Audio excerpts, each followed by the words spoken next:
And some big developments now coming in at the top of the segment. As per the government sources, Russia has decided to discharge and in fact facilitate return of all the Indians working in the Russian army after the Prime Minister takes up the matter with the President Putin.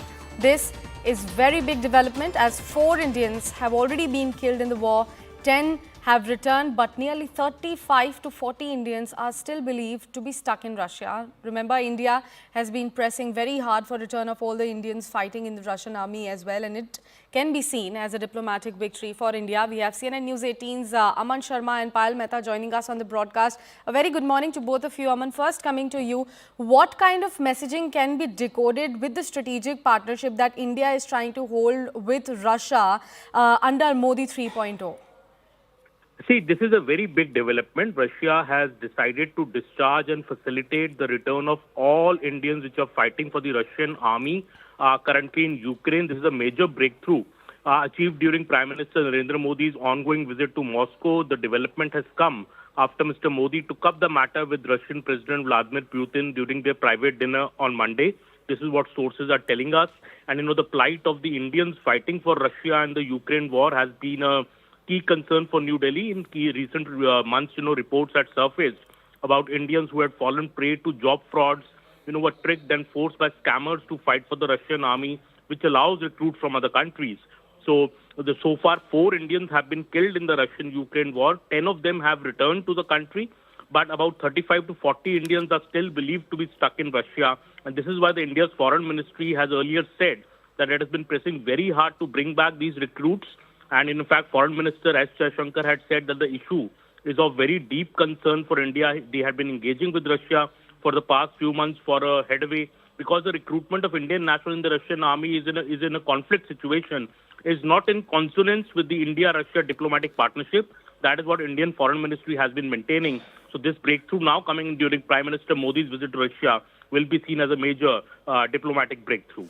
Right, Aman. Please stay with us. Payal also continues to stay with us on the broadcast. Payal, why exactly having a very strong bond and a bonhomie with Russia at this point of time so important for India, also considering a couple of, strained border relations with rest of the countries?